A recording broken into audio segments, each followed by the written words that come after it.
Jadi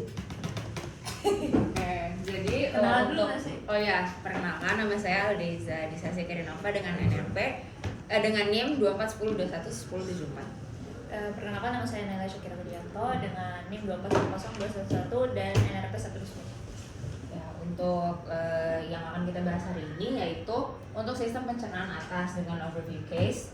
Jadi ada dua sahabat bernama Dika dan Didit. Ini mereka makan seafood bersama. Yang jadi si Dika itu pertama dia dari mencium aromanya aja dia udah ngiler dengan yang namanya hipersalivasi. Terus habis itu pas makan seafood itu dia tersedak, terus akhirnya wajahnya memerah dan matanya membelalak. Terus habis itu temennya si Didit akhirnya menepuk punggungnya biar makanan yang tadi yang tersedak itu bisa keluar. Lalu di proses pencernaannya itu makanannya kan bakal dikunyah dan akhirnya ditelan. Nah, ini membutuhkan enzim yang si enzim ini disekresikan ke dalam traktus digestivus. Nah, si Diditnya ini dia makan seafoodnya yang pedas, jadi dia kepedesan. Terus habis itu minum jeruk panas, tapi jeruk panasnya ini tuh bagi dia kepanasan. Nah, akhirnya di lidahnya berasa kayak kebas gitu dan akhirnya selanjutnya saat dia makan rasa makanannya tuh jadi nggak bisa maksimal dirasakan oleh si Didit. Nah, untuk anatomi sistem pencernaan atas, jadi sistem pencernaan itu kan traktus digestivus ini. Nah, dari yang sistem pencernaan atas itu terdiri dari si rongga mulut atau cavum oris, terus habis itu dilanjut dengan faring, lalu dilanjut ke esofagus. Nah, kalau misalnya yang bawah itu sistem pencernaan bawah itu lambung, terus habis itu usus lambung atau gaster, terus habis itu usus halus atau intestine, Small intestine yang small ada intestine, duodenum, jejunum sama ileum. Nah, terus habis itu dilanjutkan dengan usus besar atau kolon. Terus habis itu rektum, lalu dikeluarkan lewat anus. Nah, untuk anatomi cavum oris, jadi cavum oris itu terbagi dua, jadi oral vestibule dengan oral cavity. Nah, oral vestibule ini yang kalau misalnya kita mangap yang ada di atas dan di bawah, kayak yang rada di luarnya gitu, yaitu bibir, pipi, gigi, dan gusi. Nah, terus kalau oral cavity itu yang dalamnya, nah gitu. Terus habis itu si oral cavity ini terdiri dari lidah, palatum durum, palatum molus, sama faring. Nah, esofagus ini sebenarnya misah ya guys, maaf. Nah, terus habis itu kalau di bibir sendiri, jadi bibir itu kan, jadi sebenarnya bibir itu dimulainya dari bawah hidung sini. Terus habis itu sampai lipetan yang di dagu ini. Nah, terus habis itu kan di tengah sini ada kayak celukan gitu kan. Itu namanya filtrum. Nah, kanan kirinya namanya sulcus nasolabialis. Terus habis itu kalau yang lipetan yang di bawah, yang di bibir bawah ini namanya sulcus mentolabialis. Nah, di mulut itu sebagian otot yang apa sih? Otot yang bekerja yang dominan itu orbicularis oris. Nah, terus kalau bibir yang atas itu labium superior, bibir yang bawah namanya labium inferior. Nah, sudut bibirnya ini namanya labial commissure. Nah, bibir itu bakal pas lagi makan bakal membuka dan menutup. Nah, gerakan membuka dan menutupnya itu namanya rima oris. Nah, terus kalau misalnya bibirnya kita angkat, itu kan kayak ada sesuatu yang menghubungkan antara sisi dalamnya bibir dengan gusi, yaitu namanya disambungkan oleh frenulum labii superioris yang di atas, yang di bibir bawah itu frenulum labii inferioris. Nah, terus di bibir ini juga ada glandulae labialis atau kelenjar lion minor. Nah, terus di pipi itu ada musculus, jadi dari dalam pipi itu ada musculus buccinator. Terus habis itu di luarnya ada pelapisnya yaitu bucopharyngeal fascia. Terus habis itu di luarnya lagi ada buccal fat pad. Nah, itu yang menyusun si pipi ini. Nah, terus di bagian dalam pipi yang bersentuhan dengan gigi itu lapisannya tunica mucosa. Nah, kalau misalnya yang di luar ini ya udah kulit gitu kan. Terus habis itu di bagian lipetan antara gusi dan pipi kayak pokoknya lipetan ini gigi. Terus ini gigi dan gusi, ini pipi kan. Nah, di lipetannya sini itu ada ductus parotideus. Nah, terus habis itu di sekitar kelenjar di sekitar saluran kelenjar parotid itu adalah papilla ductus parotidei. Nah, terus untuk gigi, itu kan kayak ada kepalanya, terus kayak ada kakinya gitu. Nah, kepalanya itu namanya mahkotanya atau corona dentis. Terus habis itu yang nempel sama gusi itu cervix dentis. Terus habis itu yang kayak kakinya itu akarnya atau radix dentis. Nah, terus kalau misalnya di anak-anak itu kan giginya masih gigi susu, jumlahnya ada 10 di atas, 10 di bawah, jadi totalnya 20. Nah, tapi kalau misalnya semakin dewasa, akhirnya giginya nambah dan totalnya jadi 32, 16 di atas, 16 di bawah. Nah, terus gusi atau gingiva ini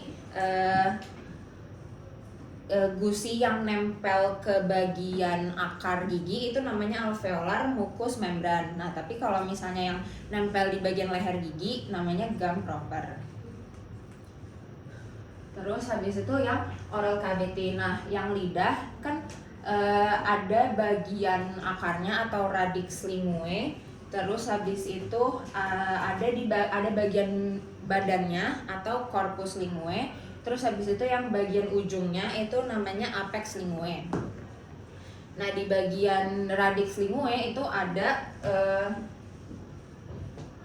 kayak, jadi kan bentuknya gini. Yang garis ini yang kayak V ini itu namanya sulcus terminalis linguae. Terus habis itu di sini ada bolongan namanya foramen cecum linguae. Terus habis itu yang ini yang kayak bergerenjel gitu, tonsilla lingualis. Nah, di belakangnya sini ini kan epiglottis. Ya. Nah, yang tengahnya ini namanya plica glossoepiglotica mediana. Terus habis itu kanan kirinya itu vallecula epiglotica. Terus habis itu yang di bagian luar sini itu plica glossoepiglotica lateralis. Dia yang nyambungin lidah ke epiglottis biar epiglottisnya tetap di tempat gitu. Terus habis itu nih kalau misalnya lidahnya dijulurin ke atas itu kan ada yang garis di tengahnya itu namanya frenulum linguae. Terus habis itu yang kayak segitiganya itu plica fimbriata. Nah, ini tadi yang buat nyembur yang tadi nyembur gitu. Yang nyembur itu carunculus sublingualis. Terus habis itu otot-otot di lidah itu jadi ada palatogloss, ini dulu deh, musculus genioglossus itu buat depresi lidah dan ngedorong lidah. Terus habis itu ada musculus hyoglossus itu buat elevasi lidah dan narik lidah. Terus kalau misalnya yang musculus styloglossus itu buat depresi lidah dan ngedorong lidah. Yang palatoglossus itu depresi soft palate dan ngangkat lidah.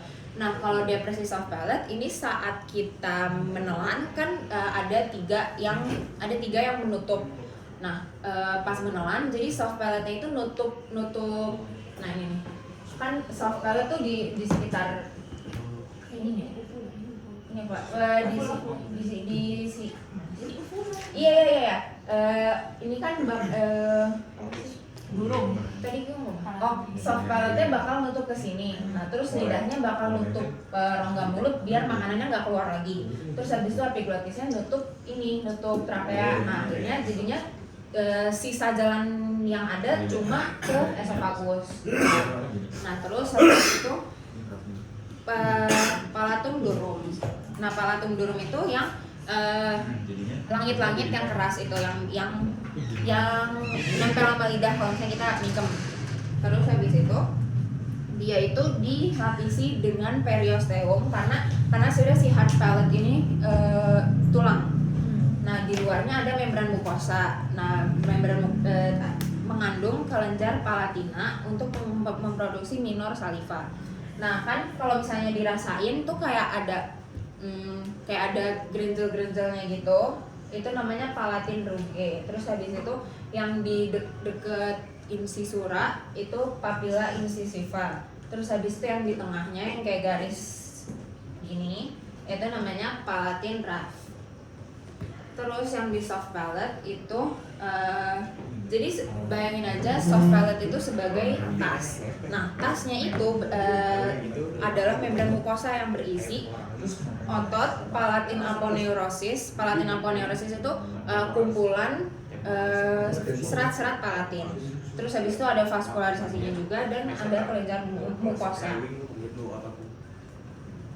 Nah, otot-otot yang ada di soft palate itu ada 5. Yang pertama ada otot uvula yang bakal memendekkan dan mengangkat uvula. Ini buat nutup nas nasofaring itu.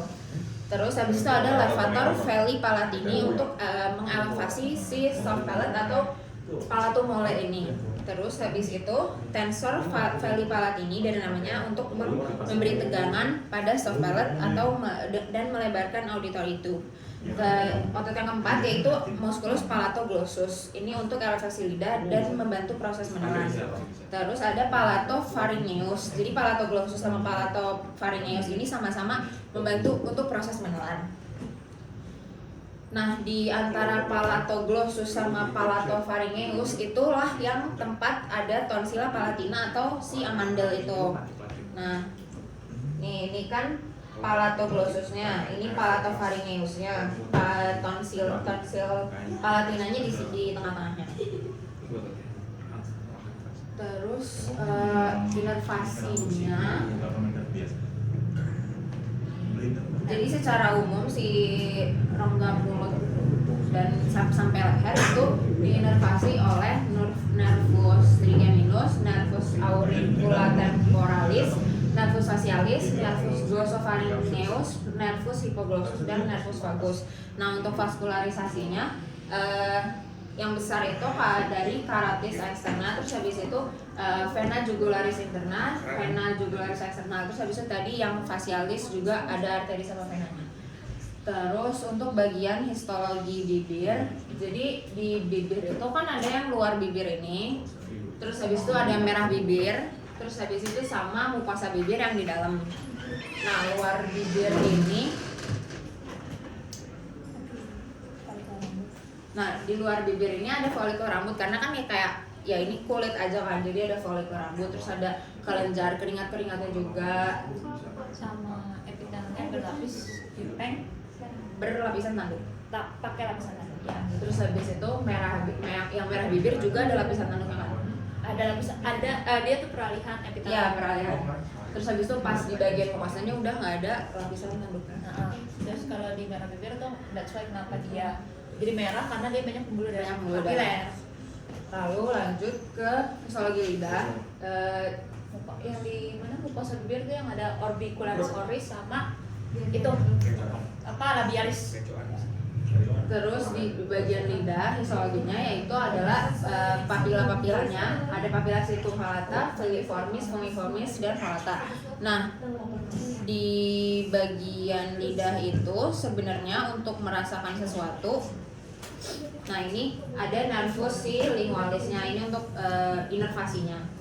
Nah, sebenarnya di bagian lidah itu semua bagian lidah itu bisa merasakan semua rasa, kayak manis, asam, pahit, gurih, manis, asam, asin, gurih, pahit. Nah, sebenarnya ini semuanya dititikin nih, kayak menyebar, tapi ada dominannya aja sih, kayak kalau di luar, kalau di depan sini untuk yang karena yang warna pink untuk yang asin, terus habis itu yang pahit-pahit yang ada di belakang lebih dominan, terus habis itu yang asam di pinggir-pinggir sini, terus habis itu yang umami menyebar gitu. Terus habis itu kalau misalnya yang di filiformis tadi nggak ada taste budnya, tapi kalau yang di vallata, fungiformis, dan filiform apa sih? Vallata sama fungiformis itu yang banyak taste buds. Iya, itu dia. Terus lanjut ke faring dan esofagus. Nah, di faring sama esofagus ini lapisannya sama aja. Ada 4 lapisan. Yang pertama tunica mucosa, terus setella submucosa, dan tunica muscularis, tunica adventitia. Tadi ini belum nih. Oh, maaf. Ini tadi ke skip yang faring sama esophagus. Nah, yang sekalian ngelanjutin ini lah ya. Jadi kalau misalnya di faring itu, faring kan yang ada di mana sih? Di sekitar sini gitu kan. Nah, yang nyambung sama nasal itu namanya nasofaring. Yang nyambung sama rongga mulut namanya orofaring. Yang nyambung sama laring itu laringofaring. Terus lanjut ke lapisannya, masih ke lapisan. Jadi ke si faring ini lapisan pertamanya itu ada tunika mukosa, epitel berlapis semu, bersilia dan bersel goblet. Itu untuk nasofaring. Untuk orofaring dan laringofaring itu dia epitel berlapis gepeng. Nah, terus tela submukosa ini ada jaringan ikat, pembuluh darah, lymph nodes dan kelenjar. Terus di tunika muscularis itu di bagian internalnya. Jadi kan faring tuh kayak saluran gitu kan. Terus di bagian internalnya ototnya tuh sirkular. Di bagian eksternal kan ini salurannya. Di bagian internalnya dia sirkular kayak gini ototnya. Tapi di bagian luarnya longitudinal, jadi begini. Jadi kayak yang di dalam muterin, yang di luarnya kayak ngemagerin gitu. Terus habis itu ada tunika adventitia yang ini pokoknya lapisan terluar dari si faring. Terus habis itu esophagus. Untuk esophagus ini dia kan esophagus tuh dari pokoknya panjang gitu kan sampai akhirnya masuk ke lambung atau si gaster ini. Nah, jadi dibagi 3. Jadi kalau misalnya yang di leher itu namanya cervical part atau pars cervicalis. Terus habis itu lanjut ke yang di bagian dada itu thoracic part atau pars thoracica. Yang nyambung ke gaster itu namanya abdominal part atau pars abdominalis. Nah, sebenarnya si esophagus ini nggak benar-benar lurus, jadi dia kayak ada melengkungnya gitu. Kalau misalnya yang di bagian leher dia rada melengkung ke kiri, terus habis itu yang di dada rada melengkung ke kanan, terus habis itu akhirnya ke kiri lagi buat masuk ke gaster. Nah, terus habis itu ini ada batas-batasnya. Jadi kalau misalnya yang cervical part itu dari pembukaan faring ke esophagus sampai superior thoracic aperture. Terus habis itu kalau yang thoracic part itu dari yang superior thoracic aperture tadi ke diafragma. Nah, setelah dari diafragma itu dia masuk abdominal part sampai ke sphincter yang ada di lambung atau sphincter gastroesophagus.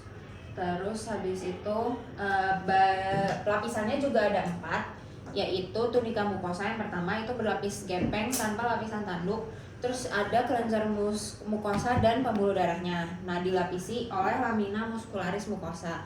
Terus di tela submukosanya itu adalah jaringan ikat longgar dengan kelenjar esophageal. Tunika muscularis sama kayak tadi, innernya sirkular, outernya longitudinal.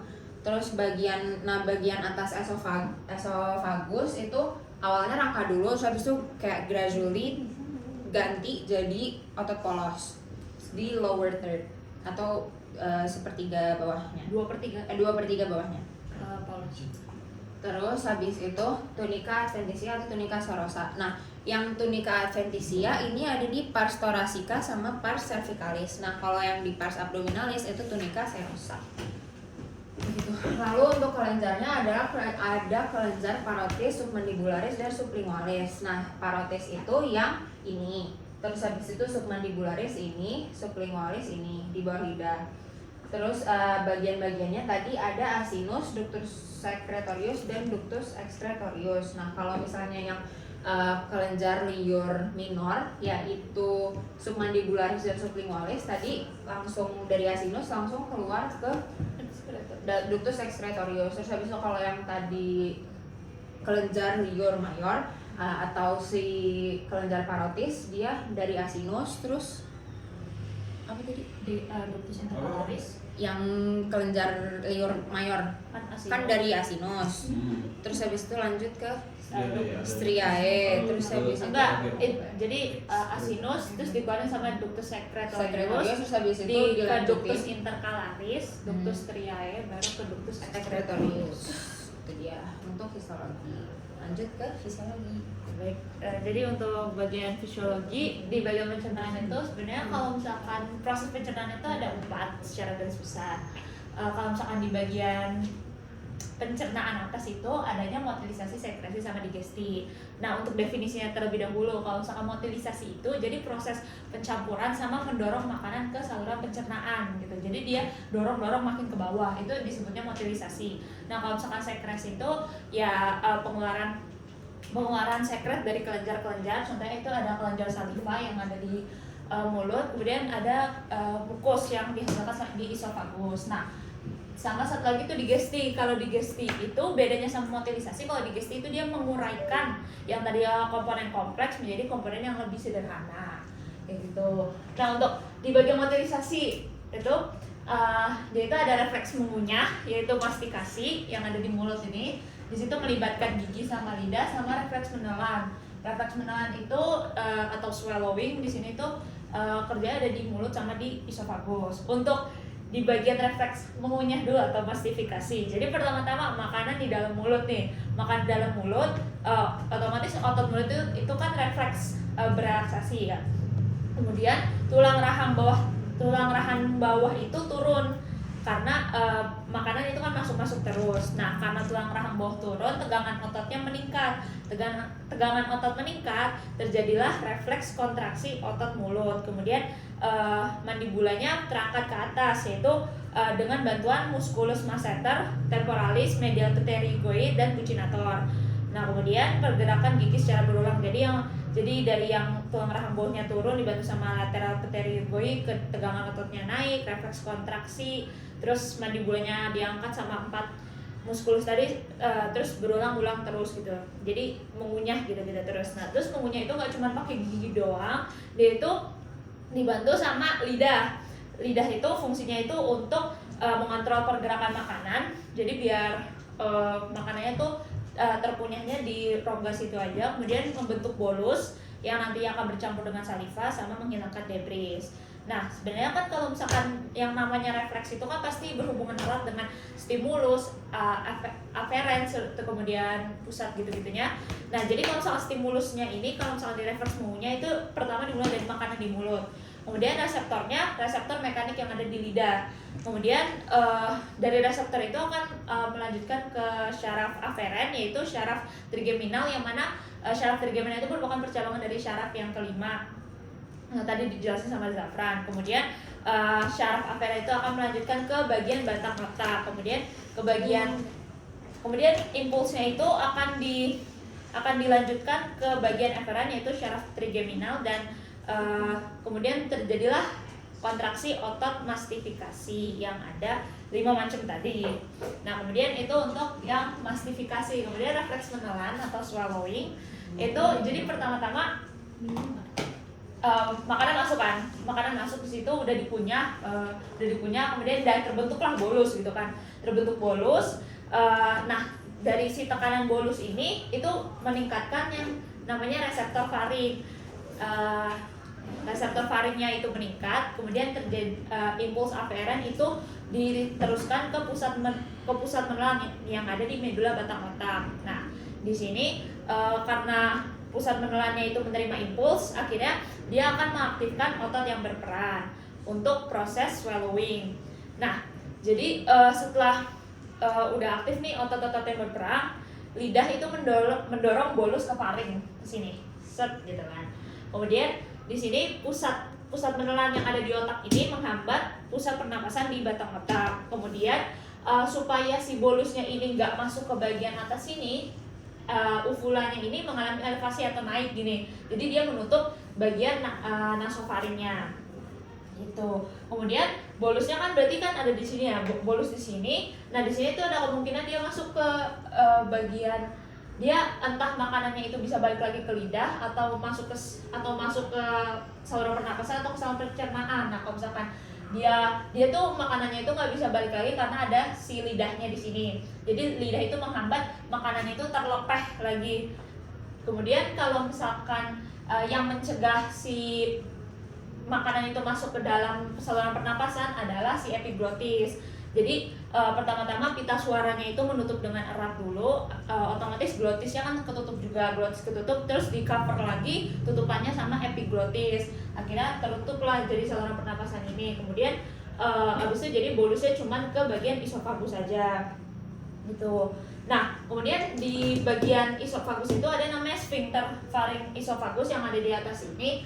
Nah, sphincter ini nantinya akan membuka, kemudian nanti makanan si bolusnya ini bakalan masuk ke bagian isofagus, kemudian terjadi gerakan peristaltik terus menerus sampai ke bawah, dan nanti di sebelum gaster itu ada namanya sphincter gastroesophagus. Nah, sphincter gastroesophagus ini dia itu selain untuk menyalurkan makanan dari isofagus menuju ke gaster, dia itu fungsinya supaya si asam-asam lambung ini tuh nggak naik ke bagian isofagus gitu.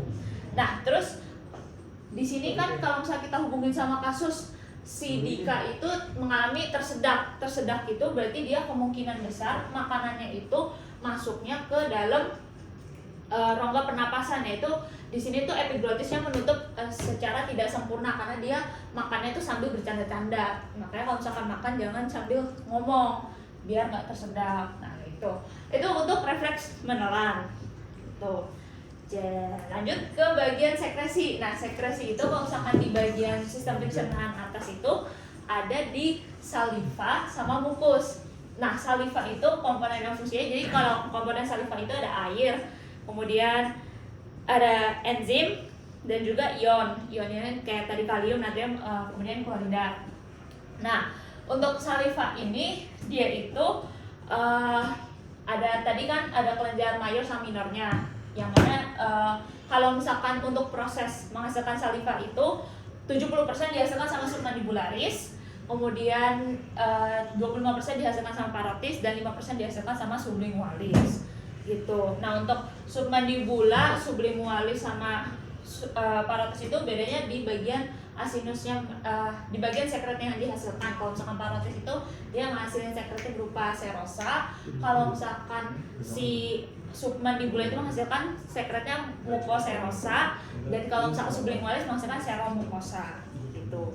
Nah, fungsi dari saliva ini apa? Yang pertama itu untuk lubrikasi atau membasahi partikel makanan, jadi biar pas dimakan tuh jadi lebih halus, jadi lebih mudah dicerna. Nah, kemudian dia itu juga buat proteksi. Nah, tapi di sini tuh karena untuk komponen dari saliva sendiri ini didominasi oleh air, jadi untuk fungsi proteksinya itu nggak terlalu sedominan di selayaknya sistem imun yang aslinya. Nah, untuk proteksinya itu terdiri dari lisozim yang fungsinya itu untuk merusak dinding sel bakteri, kemudian ada antibodi IgA mencegah bakteri itu melekat, kemudian sama ada lactoferrin saliva yang fungsinya itu untuk membunuh Fe3+. Fe3+ ini fungsinya itu buat ngereplikasi si bakterinya kan, jadi kalau misalkan nggak ada Fe3+, bakteri itu nggak bisa memperbanyak diri. Nah, kemudian di saliva itu juga ada enzimnya itu adalah amilase saliva dan lipase lingua. Terus refleks salivasi itu hubungannya ke syaraf parasimpatis gitu. Nah, untuk refleks salivasi itu ada refleks saliva sederhana sama refleks saliva terkondisi. Bedanya yang sederhana itu jadi ketika makanan nyampe ke mulut gitu, ke rongga mulut. Nah, kalau misalkan yang terkondisi itu dia tanpa stimulasi oral, jadi cuma ngelihat aja nih, ngelihat, mencium, terus kayak mikirin makanan, itu bisa menghasilkan saliva.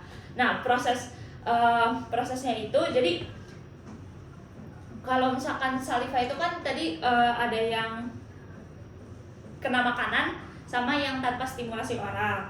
Nah, nantinya itu akan memberikan rangsangan kepada nukleus salivari yang ada di batang otak dan satu lagi di medula. Kalau yang di batang otak itu nantinya dia itu akan melewati kelenjar parotid, kemudian di syarafnya itu yang bekerja adalah facial nerve. Nah, nanti dia akan bersinaps dengan submandibula ganglion, kemudian akan mengaktifkan produksi saliva di submandibularis dan juga sublingual. Nah, sementara kalau misalkan yang di medula itu dia akan punya nukleus salivary. Nukleus salivary ini nantinya akan keluar, kemudian dalam bentuk syarafnya itu adalah syaraf glosopharyngeal. Kemudian dia akan bersinaps dengan optic ganglion dan mengaktifkan produksi saliva di parotis. Gitu. Kemudian mukus itu dia itu bedanya mukus sama saliva. Kalau mukus itu dia jauh lebih kental gitu karena isinya itu glikoprotein yang kental. Fungsinya si mukus itu untuk memfasilitasi pergerakan makanan, kemudian melindungi dan melembabkan epitel gitu. Dan mukus ini dia itu diproduksi sama semua kelenjar mukosa di berbagai organ tubuh, karena organ tubuh kita itu kan di bagian itunya ada tunika mukosa, nah diproduksi mukusnya di situ. Kemudian proses digesti atau pemecahan makanan itu ada mekanik sama kimiawi. Mekanik di sini itu melibatkan gigi sama lidah. Jadi makanan masuk terus jadi kecil-kecil kan, dikunyah terus jadi partikel-partikel yang lebih kecil. Nah, partikel-partikel yang lebih kecil ini fungsinya itu pertama karena dia partikel lebih kecil, jadi luas permukaan makanan yang terkena enzim itu menjadi lebih luas. Kemudian karena dia bagiannya jadi lebih kecil gitu, jadi makanan yang tercampur sama saliva ini juga lebih merata. Sama fungsinya partikel-partikel makanan menjadi lebih kecil ini supaya makanan yang terekspos ke taste bud itu menjadi lebih luas gitu. Jadi untuk meningkatkan sekresi saliva, lambung, pankreas dan empedu gitu. Nah, kemudian kalau misalkan digesti enzimnya itu kan kalau misalkan yang di bagian sistem pencernaan atas itu ada enzim amilase saliva sama lipase lingual. Kalau misalkan amilase saliva itu diproduksi di kelenjar saliva, terkhususnya itu di glandula parotis. Nah, aktivasi si amilase saliva ini karena adanya ion klorin yang dihasilkan dari si salivanya ini. Nah, fungsinya itu apa? Fungsinya si amilase saliva ini untuk mengubah karbohidrat atau pati yang tadinya berbentuk polisakarida menjadi disakarida. Nah, kemudian nanti dia akan dilanjutkan menjadi dari disakarida ke monosakarida, habis itu dari monosakarida menjadi glukosa, kemudian akhirnya baru bisa diserap. Nah, kemudian si enzim amilase saliva ini rentang waktunya itu aktifnya selama 1 jam. Dia itu aktifnya itu dari mulut sampai ke gaster fundus, jadi itu masih ada amilase saliva. Nah, nanti amilase saliva ini bakalan diaktifasi kalau misalkan dia terkena paparan sama asam lambung. Nah, terus dari gitu, kalau misalkan lipase lingual itu diproduksinya di kelenjar lidah. Aktivasinya itu, jadi lipase lingual ini bekerjanya fungsinya dia itu kan untuk mencerna lipid atau lemak dari trigliserida, mengubahnya menjadi asam lemak dan trigliserida. Nah, tapi kalau misalkan di mulut ini dia itu nggak langsung bekerja secara aktif, jadi enzim enzim lipase lingual ini dia cuma nempel aja di bolus-bolusnya, terus nanti pas masuk ke lambung itu terus terkena paparan asam lambung dia baru aktif bekerja gitu.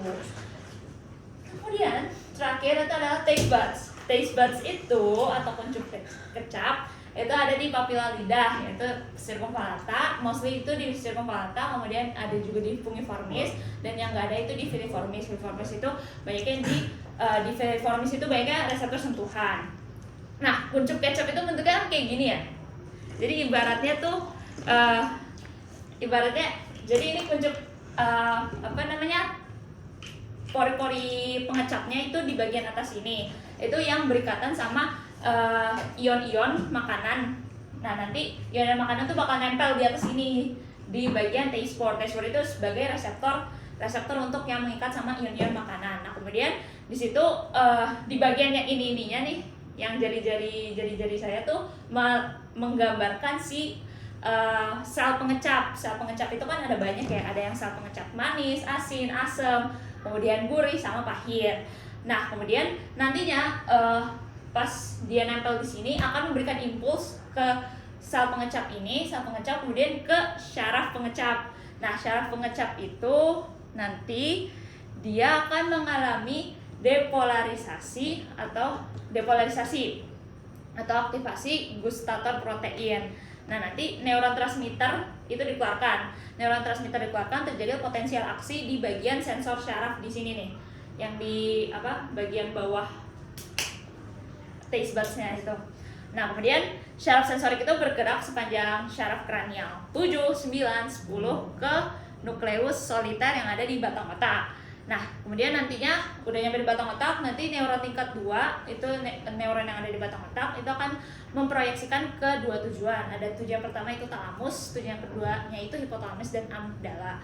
Kalau tujuan yang talamus itu nantinya si neuron kedua ini bakal bersinaps dengan neuron orde 3, kemudian melanjutkan impulsnya itu menuju ke pusat rasa kortikal. Fungsinya itu untuk mengenali rasa, yaitu pusat rasa kortikal atau namanya korteks gustatorik. Nah, kemudian kalau misalkan yang neuron tingkat 2 yang dilanjutkan ke hipotalamus dan amigdala itu akan memicu refleks otonom seperti pengeluaran air liur, kemudian kalau misalkan tersedak dan juga muntah.